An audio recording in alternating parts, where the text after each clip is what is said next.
Ya estamos en esta sección que tanto nos gusta, que es salud bioenergética.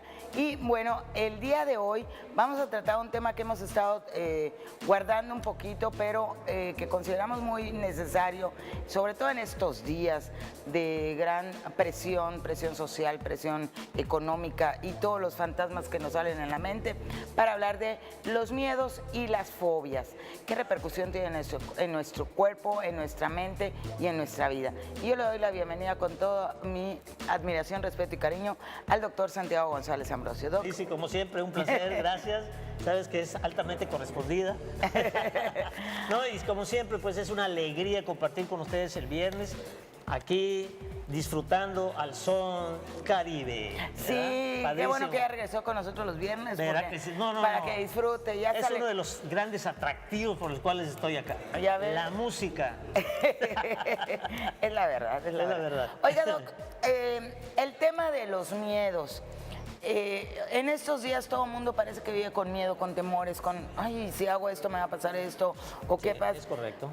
¿Qué es el miedo? El miedo, primero que nada, recuerda que es una emoción que se nos instala simple y sencillamente para preservar la supervivencia de la especie. Si tú no tienes miedo, quizás de que te arrolle un camión, de que te maje el tren, etcétera, pues pones en peligro tu supervivencia. Precisamente nosotros tenemos en el cerebro una región que se llama la amígdala. La amígdala es la que percibe los miedos y nos hace actuar en consecuencia. Si nosotros evitamos esa destrucción a través de que te atropelle un automóvil, pues sobrevivimos. Entonces es cuando el miedo tiene una función beneficiosa y positiva para nuestras vidas. Ahora bien, hay muchos miedos, como tú acertadamente mencionas, que son miedos inútiles. Son miedos que son creados, ya sea cuando eras niño. Acuérdate que el niño no puede distinguir entre la fantasía, el make believe, que le llaman, ¿verdad?, y la realidad. Basta con que al niño le infundas un miedo totalmente irreal para que el niño empiece a tener miedo irracionalmente. Te voy a poner, por ejemplo, ¿no? Si tú tienes un pariente que durante una tormenta lo mata un rayo, en ese momento, cuando hay los lamentos de los dolientes, de los deudos, tú automáticamente como niño le vas a tener terror a las tormentas y a los rayos, porque sabes y asociaste inconscientemente lo que puede pasar durante una tormenta. Pero eso no quiere decir qué posibilidades hay de que a ti te pase lo mismo. Hay mínimas posibilidades. Digo, eso se me haría de alguna manera natural y normal, porque es algo que no te lo instauraron a propósito. Pero ¿qué tal el cerebro es plástico, no distingue realidad o fantasía? Es correcto. Mientras no lo distingue, existe.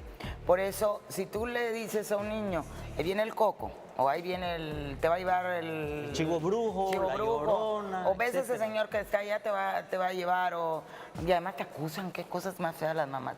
Entonces, te acusan y ese señor te está viendo el berrinche que estás haciendo. Bueno, todos esos miedos que se instalen en la mente de un niño que todavía está, es igual que todas las mentiritas piadosas que les instalan de quienes les traen regalos en otras épocas.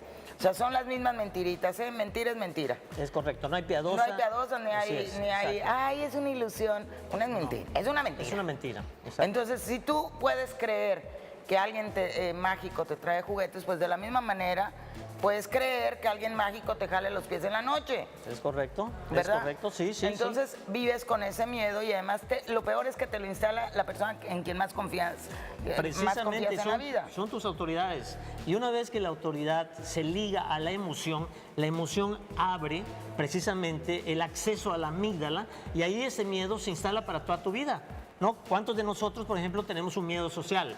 Casi fobia, por ejemplo, hablar en público, ¿verdad? Ese es un miedo social, pero cuando sales del estudio, cuando sales de la conferencia, empiezas a hablar con tus amigos fluidamente. Entonces, ¿qué sucede? No es que no puedas hablar, es que te instalaron un miedo al rechazo, un miedo al ridículo, un miedo al qué dirán. ¿verdad? Entonces, esos miedos se van ahora sí como que cristalizando en tu subconsciente y te manejan la vida. Cuando que en realidad podrían ahora sí que aventarte o impulsarte a mayores logros en tu vida. ¿Sí? Ok. Entiendo que hay 7 miedos básicos, que son los que a raíz de esos pues se manifiestan en diferentes áreas de tu vida. ¿Cuáles son esos 7 miedos básicos? Aquí están, tenemos miedo a la pobreza, a la enfermedad, al desamor, al fracaso, al rechazo, a la vejez y a la muerte. El último es el más poderoso. El miedo a la muerte, porque se ha rodeado de una cultura donde la muerte, la desaparición de un ser querido, es dolor, es desgracia, es sufrimiento, etcétera, etcétera, etcétera. Esto no es tan válido. Hay culturas que celebran la muerte, ¿ok? Pero el miedo, por ejemplo, a la vejez. Sí. ¿Qué significa la vejez? ¿Qué viste en tu casa con tus abuelos, con tus bisabuelos? ¿Qué viste? Dolor, decrepitud, sufrimiento, escasez, etcétera, etcétera, etcétera. Entonces tú te identificas con esa figura. Entonces empiezas a tener estos miedos. Hay personas que llegan a una edad senecta perfectamente bien, sin estos miedos, y entonces hacen que su vida sea verdaderamente una vida plena. ¿Verdad? No, ¿Okay? y ha de ser horrible las personas que tratan mal a los adultos mayores, que les cancelan sus posibilidades de elección de vida y de todo, pensar que en algún momento van a envejecer. Claro. No, porque su actitud les enseñó a otras personas a cómo los van a tratar ellos mismos. Es correcto, aquí se instala pues lo que hemos hablado también, que es la identificación tipo espejo. ¿Okay? Hay que limpiar el reflejo, no el espejo, ¿no? Si nosotros empezamos a reflejar esto, pues lo más probable es que nuestro destino nosotros lo hayamos marcado, pero no es así necesariamente, ¿ok? Nosotros somos los creadores de nuestro propio destino. Vemos allá y entonces la pobreza, al carecer, muchísimas personas hoy en día que no les da su cheque, que no les da su sueldo, tienen un enorme miedo a no poderle darle a sus seres queridos lo que requieren. Y esto impone muchísimo estrés, mucha ansiedad y además desemboca en violencia muchas veces. Exacto. ¿No? Cuando tú no tienes un empleo, tiendes a, no sé, a cometer quizás delitos pequeños, pero bueno, eso se va quedando como un hábito, ¿no? O este miedo a la pobreza hace que mucha gente de repente se endeude por cosas que no necesita. Es correcto. ¿No? Es correcto, y de todas maneras, por eso dicen que lo que crees, creas. Es correcto. Tú mismo estás creando tu carencia. Tú eres el arquitecto de tu propio destino. No hay nadie que culpar. Ok, hay también otras fobias sociales, digamos, como el miedo a ser observado, ¿Sí? el miedo a lo que diga la gente, el miedo a lo desconocido, a lo sobrenatural, pero todos esos son instalados. Todos son instalados, son creencias que se van ahora sí haciendo realidad a medida que tú los crees, ¿no? Tú mencionabas de un actor mexicano recientemente que fue presa de una extorsión. ¿Es así? Rafael Inclán. A Rafael Inclán le sacaron 200,000 pesos ahora que estaba en Oaxaca. Exacto, lo extorsionan y él casi se le borra la lógica y la razón porque nadie le dice que eso sea cierto.